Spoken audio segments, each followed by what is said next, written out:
I stood there with the sparkler dying in my hand, my smile as fake as the icing on that overpriced unicorn cake. "Could you move over, Dad? You're blocking the photographer." That's what Autumn said. My daughter. The one I raised after her mother walked out. The one I worked double shifts for. Who I read bedtime stories to even when I could barely keep my eyes open. Now I was in the way at my own granddaughter's birthday party. Before we continue, please subscribe to the channel and let us know where you're listening in the comments. Skylar was turning 10. Big bash, custom decor. A live jazz trio. Because some neighbor's kid did it last year and we couldn't be outdone. They rented a vineyard for the occasion. Vineyard. For a child. There were fireworks scheduled at 9 p.m. and a swan-shaped cake the size of a small car. And me. I wasn't even on the seating chart. Ivan, Autumn's husband, gave me a folding chair next to the porta-potties. Said it was temporary. It wasn't. That night I counted exactly 4 people who even acknowledged me. Faith, my sweet granddaughter, gave me a hug. Hope, Autumn's sister-in-law, offered a sad little smile. The other 2 were caterers who thought I was security. Malcolm, my own son, didn't even look at me. He was too busy telling some exaggerated story about how we built our startup with nothing but grit and an idea, while quoting my words as his own. I felt like a ghost haunting the success I'd funded. Later, as the fireworks burst over the hills and guests raised glasses of sparkling rose, I slipped away. Nobody noticed. Not even Autumn, who once called me her hero. She was too busy posing for photos next to the influencer who'd posted about the party. I drove home in silence, the road twisting like the thoughts in my head. At a red light, I looked at myself in the rearview mirror and whispered, "No more." They think I'm just the old man who pays the bills and keeps his mouth shut. A harmless shadow. Let them keep thinking that. They've planned the next party already. Some elegant gala for Faith's private school fundraiser in 6 months. I'll be there. But this time, I won't be bringing gifts. That night, I opened the cabinet in my study and pulled out the dusty lockbox. Inside were documents I hadn't looked at in years, and a camera, the kind that records audio, video, and betrayal. I whispered, "Let the final act begin." I didn't sleep much that night. For the first time in years, it wasn't fear that kept me up. It was clarity. The next morning, I got up early, threw on a charcoal gray shirt and jeans, shaved close like I used to before big meetings. The kitchen smelled like coffee, but I didn't touch it. My head was already clear. First stop, an electronics store. I bought 3 audio recorders, 2 external drives, a GPS tracker, and a couple of mini cameras. The clerk asked if I was in private security. I smiled. Nah, just time to finally see things as they are. Then I went to a print shop. Ordered a set of black notebooks with gold embossing. Few files across the front. Just my initial and a simple brass clasp. It was a symbol that I wouldn't sit quietly anymore. And maybe a little reward for myself. I'd earned it. Back home, I dug into old files. Over the last 20 years, I'd given my kids over $500,000.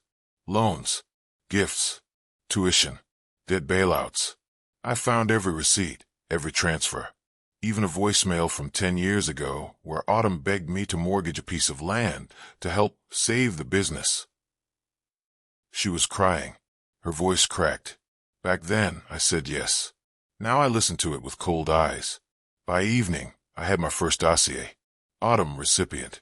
Total, $237,000. Evidence, PDFs, audio, bank scans. Malcolm was next. His startup was a joke. I dumped $112,000 into that mess.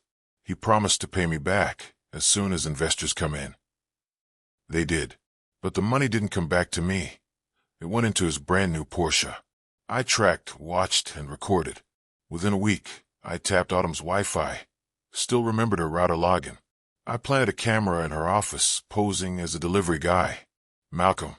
I tagged his car with GPS. He had a boring routine. Gym, coffee, office. And every Friday, dinner with a project partner. Not his wife. I learned more in 7 days than I had in 7 years. Every night, I updated the files. Organized by name, by dollar, by lie. I mapped cash flows. built charts. They weren't just ungrateful. They were users. Thieves of time, money, trust. And I was recording every bit of it. Not for police. Not for court. For an audience. Because in 5 months, there's going to be another party. Faith's birthday. Bigger, flashier, louder. And I'm going to be there. But I won't be bringing presents. On the laptop screen, a frozen frame. Ivan passing an envelope to Malcolm. Malcolm slides it into a briefcase. Both laughing. Caption: laundering. Episode 3. I hit save and whispered. For months and 23 days left. By mid-May, I wasn't just watching anymore. I was baiting. Every Saturday, Malcolm called me with some half-hearted attempt at small talk. Hey, Dad, just checking in. What he really wanted was to sniff around for signs. Had I figured anything out? Was I suspicious? Was I still the same blind old fool? I played my part well. Good to hear from you, son. Business good? Yeah, we're scaling. Investors lined up. You know how it is. I let him talk. Always let a liar feel comfortable. They spill more when they think you're still asleep. On the surface, everything in their world was fine. Autumn was posting family brunch photos. Malcolm was tweeting quotes about grind culture. And Ivan was apparently on retreat in Napa every other weekend. But beneath it, cracks were forming. That Sunday, I got what I needed. One of my cameras caught Autumn and Ivan having a fight in their backyard. Ivan was yelling about funds being frozen, and why would Malcolm pull out now? She told him to shut up. Neighbors could hear. They were unraveling, so I helped them. I sent Malcolm a check for $5,000, personalized note. Use this however you need, proud of you. I knew he'd cash it immediately. I had the transaction traced and tagged. 3 days later, part of it ended up in a shell account connected to a consulting firm that just so happened to be Ivan's. Bingo. It was time to weaponize what I knew. I called in an old favor, my accountant from the cold case, a sharp guy named Roy Parker. He'd gone semi-retired, but still owed me. I gave him the files, the videos, and told him what I needed. A clear financial map of every misstep, every hidden transfer, every violation of tax law or fiduciary duty. I'm not going to the IRS with this, Roy. I told him. I'm going to their guests. Meanwhile, Faith's birthday invitations started going out. Custom boxes, gold wax seals, RSVP site with a virtual countdown. Theme, a night in Versailles. The whole thing reeked of desperation to impress, and I'd make sure it would be the night no one ever forgot. Each evening I worked late in my study. Documents, spreadsheets, flash drives. The queue files grew heavier. Every few days I'd test the projector I bought off Craigslist. 4K resolution. Big sound. My opening statement was nearly ready. I slid the final folder into the case labeled Confidential, Event Material. The last line of my speech stared at me from the screen. You all came here to celebrate royalty. Let me introduce you to the real kings and queens of theft, fraud, and betrayal. 3 months left, and every second counts. I didn't choose war. They did. I just finally stopped walking away from the battlefield. By early June, I had more dirt on my family than TMZ could handle on its best day. But collecting wasn't enough anymore. Now it was about strategy, presentation, impact. I wasn't just gathering receipts. I was directing a finale. I started rehearsing. In the evenings, I'd project the videos on the living room wall. Ivan's bribes, Malcolm's fake payroll schemes, Autumn's siphoning charity money for designer furniture. It wasn't just betrayal, it was theater. My job now was to stage it, and it had to be perfect. The party was locked in for August 14th. A rented estate in wine country. Garden lights, string quartet, a Versailles dining experience. Faith was turning 11. They were calling it the event of the summer. They had no idea. I sent him my RSVP. 2 weeks later, Malcolm stopped by my house unannounced. First time in years. Hey, Dad, he said, as if nothing had ever happened. Malcolm, I said calmly, you look like you've been sleeping with one eye open. He laughed, but I could see it. Something in my tone made him blink. He said he just wanted to check in. but I knew better. They were starting to smell smoke. Autumn must have felt something too, because she sent me a text that same night. "If something's wrong, you can always come to me, Dad." Sure. Like I hadn't come to her when I needed help with Mom's burial arrangements, and she ghosted me for 2 weeks because she couldn't process grief over email. Their kindness now was performance, but mine was preparing for opening night. The next morning, I scheduled a meeting with a private AV technician. He helped me refine the video quality, edit audio peaks, format the files into one seamless presentation. I paid him cash. No trace. No trail. "You presenting this in a courtroom?" he asked. I just smiled. No, something more dramatic. The last step was psychological. I needed their trust just a little longer. I posted a picture on Facebook, me fishing, smiling, holding a modest bass. Caption: "Finding peace in the little things." Malcolm liked it. Autumn commented, "Glad to see you happy, Dad." Happy. Let's call it focused. Roy, my accountant, came through big. By late July, he delivered 3 binders and 2 thumb drives labeled. 1 Autumn, wire fraud/misuse of nonprofit funds. 2 Malcolm, tax evasion/misrepresentation to investors. 3 Ivan, structuring/cash laundering via real estate. He also included a short presentation slide deck. Simple, clean, chronological. The kind that ruins reputations in under 90 seconds. "I hope you know what you're doing," Roy said. "I do," I replied. "I'm finally telling the truth." August 10th, 4 days before the gala. I stood in the estate's parking lot, clipboard in hand, posing as an AV contractor. The coordinator showed me the layout. "Projector screen goes here, right?" I smiled. "Exactly. Dead center." August 13th. The eve of their downfall. Most people were prepping for party games and floral centerpieces. I was prepping for the final scene of a performance they didn't know they were starring in. Everything was ready. Projector tested. Thumb drives labeled. Audio checked. Battery backups packed. Roy's slide deck burned into a secure file, mirrored to 2 cloud services. If anything went sideways, the content was programmed to auto-email select recipients, including local journalists and 2 school board members. But there was still one piece missing: Faith. She was the only one I hesitated over. The only one innocent. My granddaughter. The one who'd sneak me cookies when Autumn told her I'd had enough sugar. She was bright, sensitive, and still believed her family was full of heroes. That belief was about to explode. I couldn't shield her from everything, but I could give her the truth. So I wrote her a letter. Handwritten. Honest. I didn't name names or go into detail. Just the core of it. "One day, you'll hear things about your family. It'll sound impossible. But just know, I stayed quiet for too long, and silence let the wrong people win. You deserve better. And I'm doing this because I still believe in you." I sealed it, marked it for Faith, open after the party, and tucked it into the gift box I'd prepared for her. Inside was a small compass necklace. Symbolic, sure, but also functional. I wanted her always know how to find her way, even if the people closest to her lost theirs. That night, I barely slept. I sat on the porch watching the trees sway under the moonlight. It felt like standing at the edge of a cliff. One more step, and there's no going back. But damn if I wasn't ready to jump. Morning came. August 14th. The state grounds looked like a magazine cover. White tents, string lights, an archway of pastel balloons. Waiters in black vests moved like shadows through the crowd.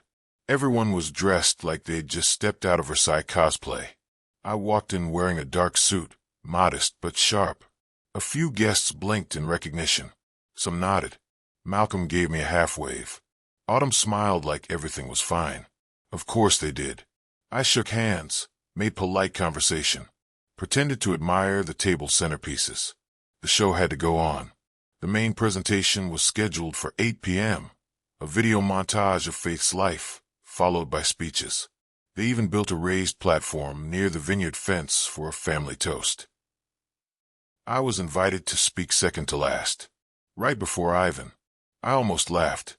When 7:30 hit, I gave the technician my thumb drive. He double-checked the file name. F_11_birthday_final.mp4. Perfect. Guests gathered around. Champagne flowed. The lights dimmed. I stepped behind the projector tent, pulled out my phone, and sent a single message to Roy. Now. The screen lit up. Smiling baby pictures. Laughter. Music. Then static. The first image cut in. A security cam still of Ivan accepting cash under a table. Collective gasp rippled through the crowd. Malcolm's smile evaporated. Autumn dropped her glass. And I stepped toward the microphone. For half a second, the silence was absolute. Then came the whispers. Wait, what is this? Is that Ivan? Oh my God, what's happening? The image on the screen held steady. Ivan in a golf club lounge, laughing, sliding a thick envelope across the table. The timestamp and GPS overlay left no doubt. The voiceover his own, talking about keeping the books clean for Malcolm, was crystal clear. I took the mic. I know this isn't the party you were expecting, I said, calm as steel, but it's the one that was always coming. People shifted. Some stepped forward, others pulled back. Faith stood frozen near the cake, her little hands gripping the edge of the table. The next clip rolled. Malcolm in his office, boasting to a client about investor funds being redirected for strategic reasons. Except the client was one of Roy's contacts, and every word was recorded. I looked at Malcolm. He mouthed something like, "Turn it off." I didn't blink. I stayed silent for years, I said. Told myself it was loyalty, love, but what it really was cowardice. Autumn's clip came next. A hidden camera feed from her boutique's backroom, where she moved funds from the nonprofit account into her personal account. Her voice on speakerphone saying, "They'll never check. It's just for one upgrade." Guests turned to stare at her. Her cheeks flushed red, then pale. Ivan had vanished into the crowd. I helped build the lives you see around you, I continued. Paid tuition, funded businesses, buried truths. And what did I get? Lies, manipulation, a seat by the trash bins at my granddaughter's birthday. I turned to Faith. But this isn't for revenge. This is for you. So you never have to grow up believing a lie. Another clip started, but I paused the projector. Not yet. I had one last thing to say. To those who knew but said nothing, ask yourselves why. And to those who didn't, welcome to the truth. I stepped away. Let the final slide play. Charts, wire trails, donation records, and finally, one last photo. Me, holding Faith at her first birthday, both of us smiling. The room was silent again. Not stunned. Shattered. Then, from the back of the crowd, someone shouted, "He's lying. This is fake." It was Malcolm, charging toward the projector. But before he could touch it, 3 men in plain suits stepped out of the crowd, badges flashing. "Malcolm Gray," one said. "We'd like a word." Malcolm's face turned a shade I'd never seen before. Not red, not pale. Ashen. He opened his mouth to argue, but the plainclothes agent was already producing a printed file from a folder. "We've got probable cause, Mr. Gray. Don't make this difficult." Gasps and murmurs erupted through the crowd. Someone dropped a champagne glass. The clatter echoed louder than the string quartet that had stopped playing minutes earlier. "Is this a joke?" Autumn cried, stepping forward in her heels like the floor had just vanished. "Dad, what is this?" I didn't answer her. Malcolm tried one last move, pointed a finger at me. "This is his doing. He's bitter. He's trying to ruin us." The agent didn't flinch. "Sir, we've got documentation from multiple sources. Your father's materials match IRS red flags and whistleblower tips filed 2 weeks ago. If you want to talk, do it with counsel present." That shut him up. The second agent moved in behind Ivan, who had been inching toward the valet area. "Mr. Petrovich, you're next." Ivan didn't resist. He just muttered something under his breath, raised his hands, and let them take him. I saw Autumn start to cry, mascara streaking like oil paint down her cheeks. Guests were backing away now, some calling ride shares, others whispering furiously into phones. Faith stood completely still. I couldn't read her expression. That hurt more than anything. I walked over, crouched down beside her. "I'm sorry you had to see this, sweetheart." She didn't say anything. I placed the letter in her hand, the one I'd sealed the night before. "Open this later, when you're ready. No matter what happens next, remember this. Truth matters, even when it hurts." She clutched it tight, but didn't meet my eyes. A woman in a gold gown, Autumn's friend, I think, approached me. "You just tore your family apart," she said, like she was delivering a verdict. "No," I replied, calm and deliberate. "I just stopped helping them lie to themselves." The agents began escorting Malcolm and Ivan off the estate grounds. Autumn collapsed into a chair, sobbing into her phone. The event coordinator looked like she might faint. And the crowd? They didn't applaud. They didn't boo. They just watched. I turned toward the vineyard fence and walked out under the stars. As I reached my car, I felt a vibration in my pocket. One new message from an unknown number. "You think it's over? You just started something you don't understand." I sat in my car for a long time, staring at the message. "You think it's over? You just started something you don't understand." No name, no contact info. Just those 12 words, glowing white against the dark screen. My first instinct was Malcolm, maybe even Ivan, trying to throw a scare after being escorted off in cuffs. But it felt different. I forwarded the message to Roy with one line. "Get eyes on this. Quietly." Then I drove. I didn't go home. I didn't even know where I was headed. I just drove with the windows down and my mind wide open. The party was over, but the noise inside my head had just begun. I'd imagined it would feel satisfying, liberating, to finally say everything, to expose them. But the silence afterward, it was heavy, dense. Back home, I showered and changed into a fresh t-shirt. The gift bag Faith had held my letter sat in my living room now. I stared at it, wondering if she'd read it, if she'd hate me for what I did, or if, maybe, one day she'd understand. Around midnight, Roy called. That number's a burner. Prepaid, no registration. Text was sent using an encrypted relay app. Professional stuff. Could it be Malcolm? I asked. Doubt it. He's busy lawyering up and making zero moves outside the legal sphere. My guess, someone further out. Someone who didn't like you turning over rocks. I didn't like that. Not one bit. The next morning, things got stranger. A man in a dark sedan parked across from my house. Sat there for 2 hours. Didn't knock, didn't move.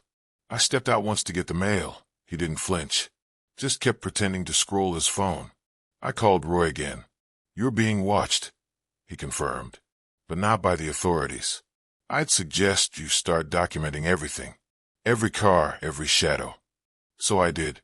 Installed cameras around the property. Started keeping a digital log. Went full-on paranoid. And for the first time, it felt justified. Then the emails started. Anonymous addresses. Vague threats. Warnings to leave it alone. One even included a screen cap of me walking out of the estate that night. Angle was elevated. Drone footage, maybe? Who the hell had that kind of reach? It all pointed to something bigger. Malcolm and Ivan weren't smart enough to orchestrate anything beyond bad investments and shell games. This was organized, coordinated, which meant I'd hit a vein. Something deep. Something they never thought a quiet, aging man like me would ever stumble into. On my front porch that evening, package. No return address. Inside, a USB stick and a note. Play me. Alone. The USB sat in my palm like a loaded weapon. No markings. No branding. Just black plastic and silence. I stood in my office, heart ticking like a countdown clock, debating whether to plug it in. Roy's voice echoed in my head. You're being watched. Document everything. So I did. Turned on a separate, offline laptop. Disconnected from all networks. Activated screen capture. Then, with a deep breath, I inserted the drive. It contained one file. Silence_costs.mp4. No preamble. No introduction. Just grainy footage. First seen Ivan. Somewhere overseas. Looked like Eastern Europe. He's sitting in a backroom office. counting stacks of bills, while a man in a tan suit handed him a folder. In the background, I could barely make out a chalkboard with the word Skyline scrawled in red. Next scene, Autumn in her boutique, but not alone. She's meeting with a man I'd never seen before. They exchange envelopes. She signs a paper. On her way out, she says, "No paper trail. This never happened." Third scene, a voice. Male. Distorted. No face. "You think this is about family, Quentin. It's not. You opened a box that's been sealed for over a decade. You're not in control anymore." Then static. Then black. The file ended. I leaned back in my chair, fists clenched. This wasn't about petty embezzlement or family betrayal anymore. This was a network. A system. And somehow, I'd stepped into it just by digging deep enough. I ran the video through every trace program Roy gave me. Metadata scrubbed. File dated 6 days ago. Whoever sent this had tech and access, which meant power. And they were warning me. The question was, why not stop me before? The answer hit me harder than I expected, because they didn't take me seriously until now. The following day, my phone rang. Blocked number. I almost let it go, but instinct won. Quentin speaking. A pause. Then the voice. Modulated, calm, and human. "You did well. But if you go further, you'll find things you can't walk away from." Click. No threats. Just a promise. I forwarded everything to Roy. He called back 2 hours later. "We need to talk. In person. No phones." We met at a diner off Route 62. Roy slid into the booth with a manila envelope. "This isn't just your family," he whispered. "The money Malcolm was moving, it's tied to offshore accounts connected to political donors. One name in particular stood out, Skylar Investments." "Skylar." I frowned. "That's Faith's godfather's company. He was at the party." Roy nodded. "Skylar isn't just a name. It's a holding group used to launder funds through charities, art auctions, and luxury developments." Autumn's boutique. Ivan's real estate. My chest tightened. "You're telling me they're connected to people who don't want sunlight?" Roy slid over a flash drive labeled Sky P1. "This goes to the FBI next week," he said, "unless you want to deliver it personally." I didn't answer right away, because I'd just seen a familiar car pull into the diner lot, and the man getting out wasn't supposed to be in the country. He stepped out of the car like a ghost returning to his own grave. Dark gray blazer, aviators, confident stride, the kind of walk you earn in war zones or backroom deals. I hadn't seen him in nearly a decade. Skylar, Faith's godfather, former investor, the man who once helped Malcolm launch his startup, then vanished after a Department of Commerce probe, supposedly relocated to Singapore, officially retired. And now he was walking toward the diner with the calm of someone who didn't need to hide. Roy noticed him too. He tensed. "Don't react," Roy whispered. "He doesn't know I'm here, but if he sees both of us." "I got it," I said. I stood up and casually made my way toward the back door. Roy ducked behind column. I slipped out through the kitchen, nodding at a waitress as if I were just another regular heading for a smoke break. I waited behind the dumpster, peering through the side glass as Skylar entered. He looked around briefly, then sat in the very booth we just vacated. Waitress brought him coffee. He didn't touch it. Roy texted me 5 minutes later. He sat down, looked through our trash, and smiled. He knows. My stomach dropped. We split. I headed east. Roy took the back road.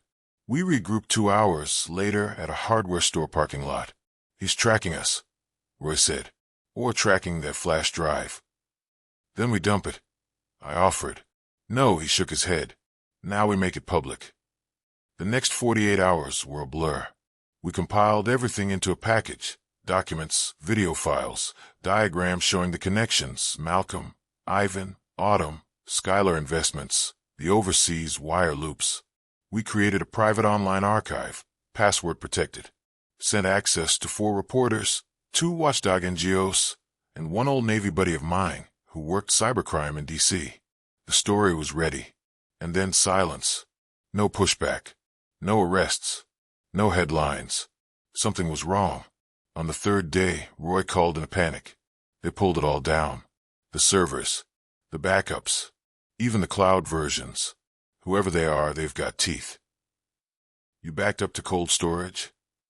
Yeah, but if we move now, they'll be watching. That night, I found a manila envelope slipped under my door. Inside, a single photo of me with Faith at her last birthday, her face circled in red ink, and a note. This isn't about money anymore. Stay silent, or she disappears. I dropped the envelope, every cell in my body turning to ice. That night, I called in a favor I swore I'd never touch again. An old friend, ex-intelligence, off the grid for years. He answered after one ring. I was wondering when you'd call, he said. You ready to burn it all down? His name was Byron. We served together once, a lifetime ago. He was the guy they sent in when diplomacy failed and deniability mattered. After the war, he disappeared. No LinkedIn, no Facebook, no trace. Just one dead drop number. I never thought I'd call it. But here we were. I need help, I said. No, he replied. You need cover. And possibly extraction. What did you step into? I think it started with my son stealing money, I said. Now it's turned into blackmail, international laundering, and threats against a child. Byron paused. Then, send me everything. I did. 20 minutes later, he called back. This is bad. The kind of bad with names I can't say over the phone. You just poked a bear that doesn't sleep. Skylar Investments is a front. For what? For several things. None of them legal. Defense, contracting, foreign lobbying, vote manipulation. Faith isn't just leverage. They're wanting you to back down because you got too close to something operational. I gritted my teeth. So what, I run? Hi. No, Byron said calmly. We fight smarter. That night, he arrived. No suitcase. Just a satchel and a hard stare. He moved like a man who never left the battlefield. And he got to work fast. Step 1, isolate Faith. We moved her to a private safe house. Technically a farmstead Byron's cousin owned upstate. Autumn had no idea where she'd gone. I told her Faith needed a retreat. She bought it. Barely. Step 2, digital lockdown. Byron installed new routers, ran scramblers, encrypted our devices so deeply I joked we need the NSA to read my emails. Step 3, go on offense. We built a dead man switch. A timed data release that would detonate online if anything happened to either of us. Byron set up 3 layers of identity masks and routed the package through servers in 4 countries. I don't want them just scared, he said. I want them exposed. By the weekend, Roy joined us in person. We converted my house into command central. Screens on every wall. Data mapping software drawing connections in real time. That's when it happened. The face showed up again. Skylar. This time live. A hacked video feed, camera on, speaking directly into our system. You've gone too far, Quentin. You think this is justice? It's treason. Walk away now. Last warning. Byron stepped forward, hands on the keyboard. Nice try, he said, but we don't scare easy. Skylar's smile faded. The feed cut out. That night, Byron showed me a satellite photo. 3 SUVs parked outside Roy's accountant office. Doors open. No movement inside. I think we just ran out of time, he said. We drove through the night. 3 hours straight. No music, no talking. Just the tension of 2 men who knew the rules had changed. Roy hadn't answered a single text. No pings on his burner phone. Nothing. The satellite photo Byron showed me wasn't abstract anymore. It was personal. We pulled up to Roy's office just after 2 a.m. The parking lot was empty. Too empty. Byron gave me one command. Stay in the car. He moved like vapor. One moment he was outside. Next he was at the back in trance with lockpicks. The door opened without a creak. 5 minutes later, he waved me in. The office looked like a war zone. Papers everywhere. Chairs overturned. Roy's desk shattered, like someone had slammed through it with purpose. But no blood. No body. Then I saw it. A single sticky note, taped to Roy's monitor. I'm not dead. Yet. Byron exhaled slowly. They didn't kill him. That's a message. We gathered what we could. Roy's backup drive was gone, but a second one, taped beneath his filing cabinet, was untouched. We didn't power it up. Byron said no tech, not until we swept it. As we left, I noticed something on the floor near the window. A coin. Old. Foreign. Serbian. Byron picked it up and nodded grimly. They've used Serbian contractors before. Elite types. If they're involved now, this isn't just pressure.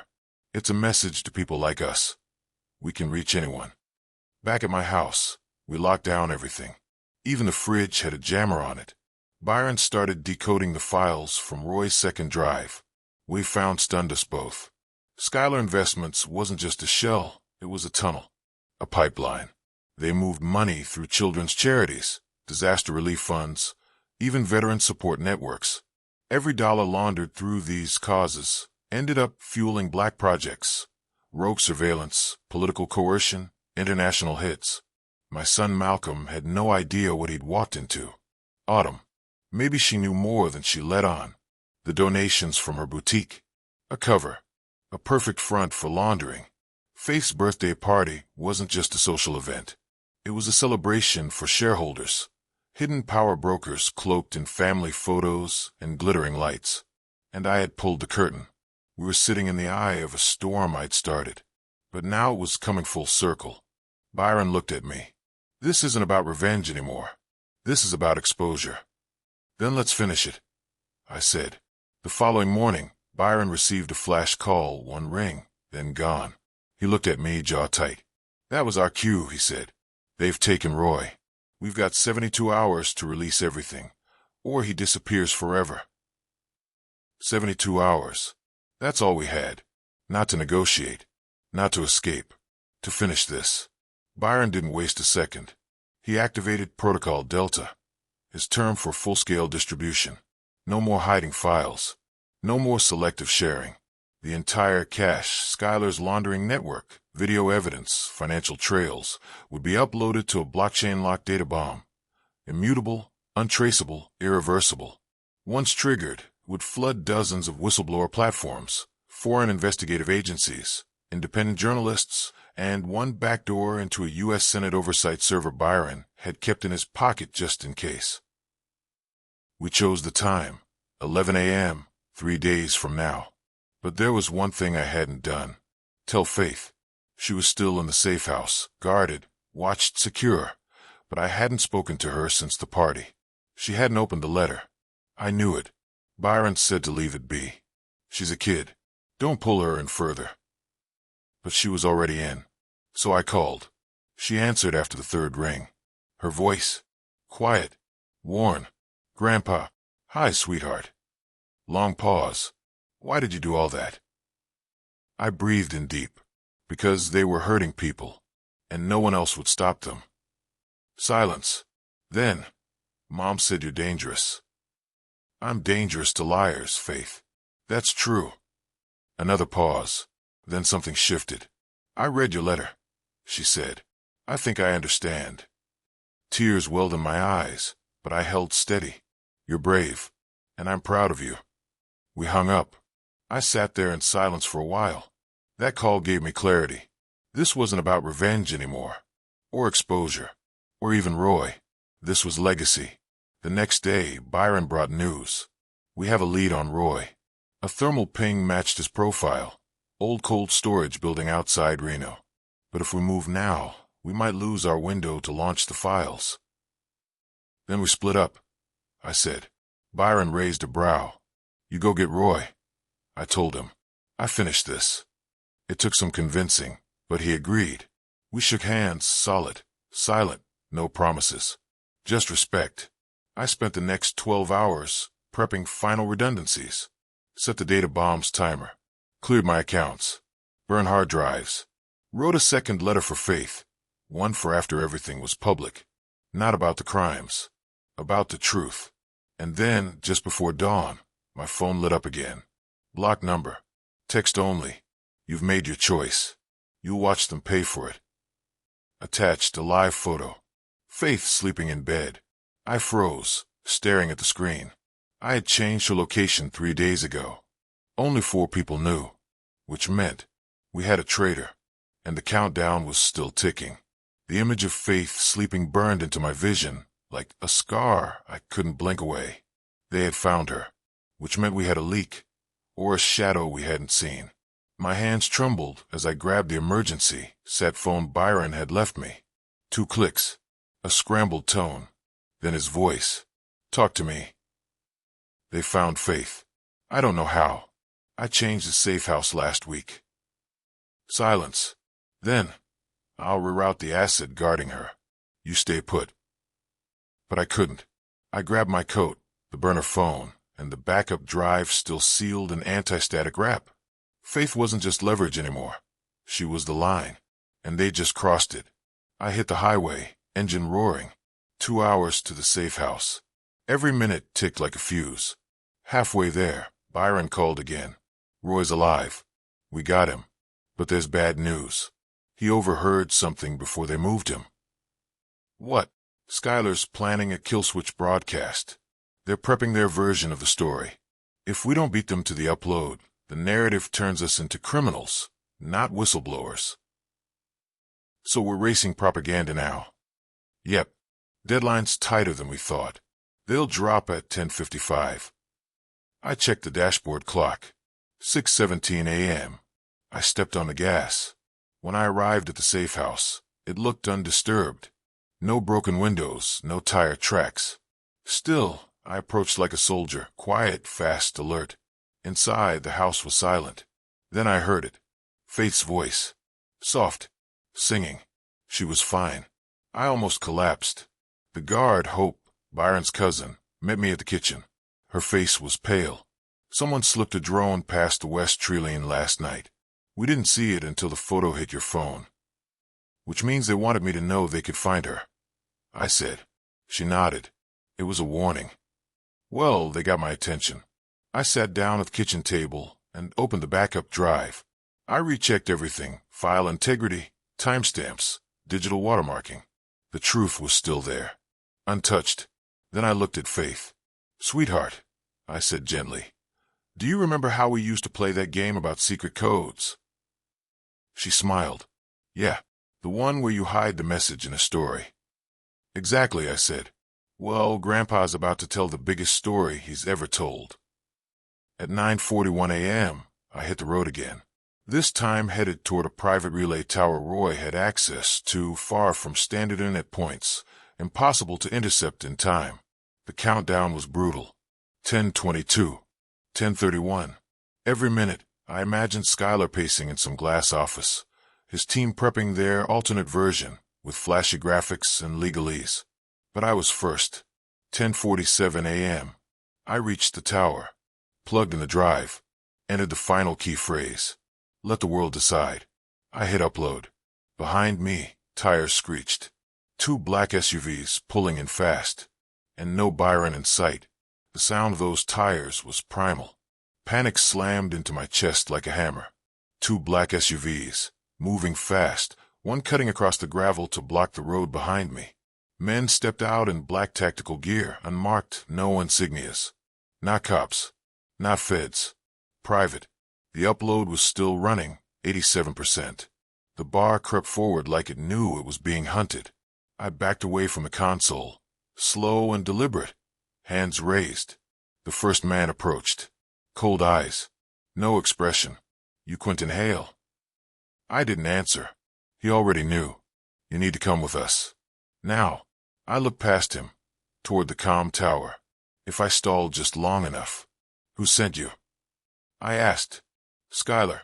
The man's jaw tensed. "Doesn't matter. It does to me." Another man stepped forward. No more questions. That's when the first bullet hit the gravel next to his boot. Sharp, loud, intentional. They all froze. From the tree line behind the tower came a single voice. "Drop your weapons." Byron. He emerged like a shadow from the woods, tactical gear, scoped rifle, calm as a glacier. Behind him, 2 more figures. Roy, holding a camera, and Hope, clutching a second drive. "Live streaming now," Roy announced. "Smile for the internet, gentlemen." The armed men didn't move. Then, like a wave of logic crashed over them, They backed down. One by one, they dropped their weapons and stepped away from the relay console. Byron moved fast, grabbed the primary upload drive, checked the progress. 99%. Almost there. Roy turned the camera to me. Final statement, Quentin. Say it now. I looked directly into the lens. My name is Quentin Hale. For years I stayed quiet while my family, people I loved, were pulled into something dark. What began as greed turned into corruption, and what I found led to an international laundering operation using nonprofits and political assets. I am not a hero. I just stopped running. Roy gave a thumbs up. Upload 100%. Byron yanked the drive. It's done. Then he looked at me. We have 2 minutes. Let's vanish. We disappeared into the woods. Behind us, the tower blinked, broadcasting the truth to every node we programmed. But Byron didn't relax. He handed me a new phone. You're going off-grid for 72 hours. Don't call anyone. Don't post anything. I nodded, but before we split, he added one last thing. Skylar's not done yet. He just changed tactics. For 3 days, I lived in a cabin with no signal, no electricity, and no sense of time. Just me, a fire, and the sound of my own thoughts. Byron was right to make me disappear. The moment the files hit the networks, the world cracked open. Headlines exploded. Charities laundering millions through U.S. political channels. Family dynasty linked to global crime syndicate. Skylar Investments faces federal inquiry. Executive goes missing.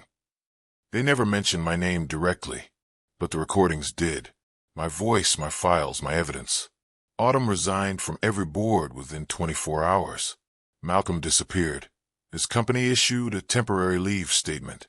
Ivan was detained by Interpol 2 days, later crossing into Croatia with a forged passport. Roy went public, too, on camera, fully exposed. The real hero, he said, was a father who finally said enough. And Faith, she called me. Her voice was steadier this time. Grandpa, it's everywhere. I know. They showed the birthday video. My friend saw it.